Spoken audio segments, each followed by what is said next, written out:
Welcome to Raji sorry creations. இன்றைக்கி என்ன பார்க்க போகிறோம்னா, கட் பீட்ஸ் வச்சு ஒரு டிசைன் வந்து எப்படி ஃபில் பண்ணுறது அப்படின்னு பார்க்க போகிறோம். ஓகேங்களா, இதில் வந்து நம்ம எடுத்துருக்கிறது பீகாக் டிசைன். இந்த பீகாக் டிசைன் வந்து இப்போ வந்து ஃப்ரண்ட் பார்ட் வந்து நம்ம ஃபில் பண்ண போகிறோம். ஓகேங்களா, ஸ்டார்டர் என்ன பண்ணணும் அப்படின்னா, என்ன கலர் கட் பீட்ஸ் யூஸ் பண்ணுறோமோ அந்த கட் பீட்ஸ்க்கு மேட்சாக நம்ம என்ன பண்ணணும், ஷிவிங் த்ரெட் எடுக்கணும். அப்படி இல்லை அப்படின்னா ஃபேப்ரிக்கு மேட்சாக நம்ம வந்து ஷிவிங் த்ரெட் எடுக்கணும். ஓகேங்களா, கான்ட்ராஸ்ட்டாக எடுக்கக்கூடாது. இப்போ நான் வந்து கோல்டன் கலர் கட் பீட் எடுத்திருக்கனால நான் கோல்டன் கலரில் தான் நான் ஷிவிங் த்ரெட் வந்து எடுத்திருக்கேன். ஓகேயா, தென் இதில் முக்கியமாக பார்க்குறது என்னென்னா, இந்த மாதிரி கர்வ் ஷேப் வரும்போது நம்ம என்ன பண்ணணும்னா சிங்கிள் பீடாக தான் நம்ம ஸ்டிச் பண்ணணும். அப்படி சிங்கிள் பீடாக ஸ்டிச் பண்ணும்போது தான் அந்த ஷேப் வந்து நம்ம கொண்டு வர முடியும். ஓகேங்களா, இப்போது இந்த இடத்துல நம்ம வந்து டபுள் பீட்ஸாக நம்ம வந்து ஸ்டிச் பண்ணுறோம் அப்படின்னா நமக்கு வந்து இந்த ஷேப் வராமல், ஓகேங்களா, கர்வ் வராமல் நமக்கு ஸ்ட்ரைட் லைன் ஃபார்மெட்லாம் வந்துடும். ஓகேயா, அப்போ எந்த இடத்துலலாம் கர்வ் ஷேப் மாதிரி வருதோ அந்த இடத்துலலாம் நம்ம சிங்கிள் பீடை தான் ஸ்டிச் பண்ணணும். எந்த இடத்துலலாம் நம்ம ஸ்ட்ரெயிட்டாக போகிறோம் அப்படின்னு நம்ம ஃபீல் பண்ணுறோமோ அந்த இடத்துல வந்து நம்ம 2 பீட்ஸாக வச்சு நம்ம ஸ்டிச் பண்ணலாம். ஆனால் மோர் தென் 2 பீட்ஸ் வச்சு நம்ம ஸ்டிச் பண்ண வேண்டாம். அப்படி ஸ்டிச் பண்ணோன்னா என்ன ஆகும்னா, சென்டர் பீட்ஸ் வந்து ரொம்ப லூஸாக இருக்கும்.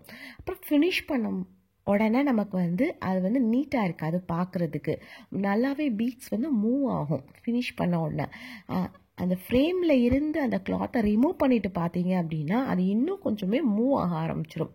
அப்போ நம்ம போட்ட ஒர்க் டைம் ஃபுல்லாக வேஸ்ட் ஆகிடும். ஸோ நீங்கள் மேக்ஸிமம் கர்வ் வர இடத்துல சிங்கிள் பீடாக ஸ்டிச் பண்ணுங்கள். கொஞ்சம் ஸ்ட்ரெயிட் லைனாக தான் என்னோடய டைரக்ஷன் போகுதுன்னா நீங்கள் வந்து என்ன பண்ணுங்கன்னா டபுளாக யூஸ் பண்ணுங்கள். இப்போது இந்த இடத்துல வந்து நான் சிங்கிளாக தான் ஸ்டிச் பண்ணணும். ஆனால் நான் என்ன பண்ணுறேன்னா உங்களுக்கு டபுளாக ஸ்டிச் பண்ணி காட்டுறேன். இப்போது அந்த பீகாக்கோட ஃப்ரண்ட்டு, அதாவது ஸ்டொமக் பார்ட் பாருங்கள், உங்களுக்கு வந்து கர்வாக வந்திருக்கும்.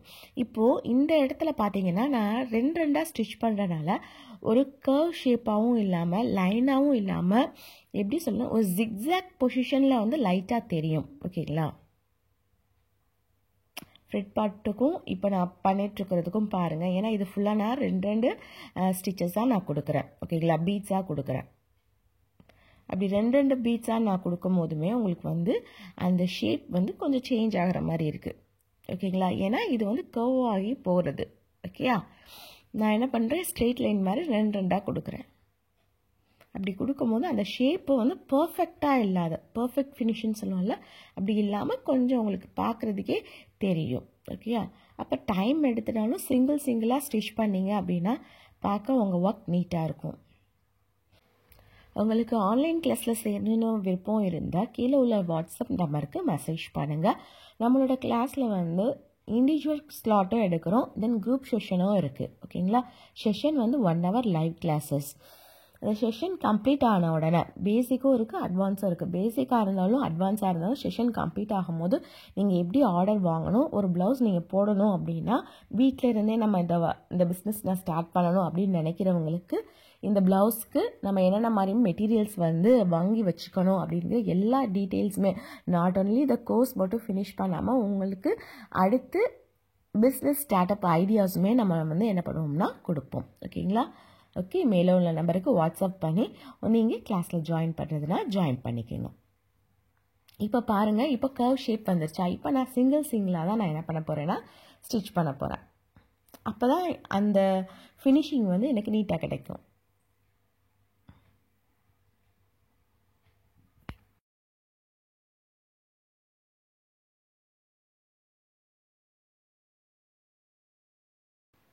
இப்போது இந்த நெக் ஷேப்க்கு பாருங்கள், இப்போது ஆப்போசிட்டில் இருந்து தான் நான் வந்து த்ரெட் எடுக்கிறேன். ரைட்டா, இந்த மாதிரி தான் ஆப்போசிட்டில் இருந்து தான் த்ரெட்டை எடுத்து நம்ம இங்கே போகணும். ஓகேங்களா, நெக்கில் என்ன பண்ணக்கூடாது அப்படின்னா, ஓகே, இந்த மாதிரி நெக்கில் என்ன பண்ணணும் அப்படின்னா ஆப்போசிட்டில், அதாவது ஒரு 2 ஸ்டிச் ஜாயிண்ட் ஆகுது அப்படின்னா ஏற்கனவே போட்ட ஸ்டிச்சுக்கு வெளியில் இருந்து தான் த்ரெட் எடுத்து நம்ம கொண்டு போகணும். அப்படி கொண்டு போகும்போது தான் 2 ஸ்டிச் அந்த இடத்துல ஜாயிண்ட் ஆகிற 2 கட் பீட்ஸுமே வந்து நமக்கு சேர்ந்தாப்பில் இருக்கும். தனித்தனியாக நம்ம எடுத்துகிட்டு போனோம் அப்படின்னா கேப் இருக்கும். ஓகேங்களா, இப்போ ஹெட் பார்ட்னால இது சர்க்கிளில் தானே இருக்குது, அதனால் நம்ம என்ன பண்ணணும், சிங்கிளாக தான் ஸ்டிச் பண்ணணும்.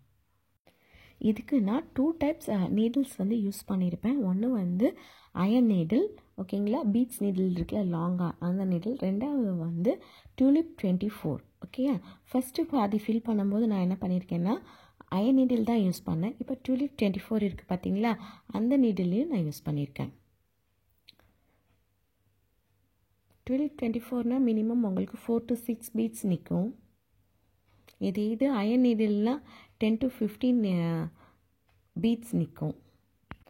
இப்போ உங்கள் சாரிலேயே இந்த மாதிரி ஒரு பீகாக் டிசைன் இருக்குது அப்படின்னா நீங்கள் என்ன பண்ணலான்னா, எந்த இடம் ஃபுல்லாக நம்ம வந்து இந்த செஸ்ட் பார்ட் போடுவோம் பார்த்தீங்களா, அந்த இடம் ஃபுல்லாக நீங்கள் என்ன பண்ணிக்கலாம்னா, இந்த மாதிரி அந்த பீகாக் டிசைனை சுற்றியே நீங்கள் என்ன பண்ணலாம், இந்த மாதிரி கட் பீட்ஸ் போட்டிங்க அப்படின்னா பார்க்குறதுக்கு நீட்டாக இருக்கும்.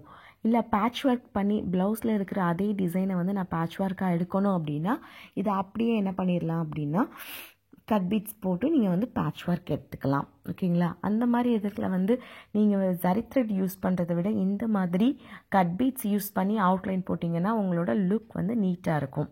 ஓகேயா, இதில் ஒவ்வொரு பார்ட்டாக நம்ம ஃபினிஷ் பண்ணும்போது எண்ணாட் வந்து ரொம்ப முக்கியம். எண்ணாட் வந்து ரிமூவ் ஆகாமல் வந்து போடணும். ஏன்னா சிங்கிள் த்ரெட்லேயே தான் நம்ம வந்து கண்டினியூ பண்ணி போட்டுகிட்டே இருப்போம். ஸோ எண்ணாட் வந்து ப்ராப்பராக போடாமல் நீங்கள் இந்த ஸ்டிச்சை கண்டினியூ பண்ணிகிட்டே இருந்தீங்கன்னா ஏதாவது ஒரு இடத்துல வந்து ரிமூவ் ஆனாலும் ஃபுல் ஸ்டிச்சஸுமே வந்து உங்களுக்கு என்ன ஆயிரும் அப்படின்னா ரிமூவ் ஆகிடும். ஓகேயா, ஸோ எண்ணாட் போடும்போது ப்ராப்பராக கரெக்டாக நாட் விழுந்திருக்கா அப்படின்னு செக் பண்ணிவிட்டு அடுத்து கண்டினியூஷன் வந்து நீங்கள் போங்க.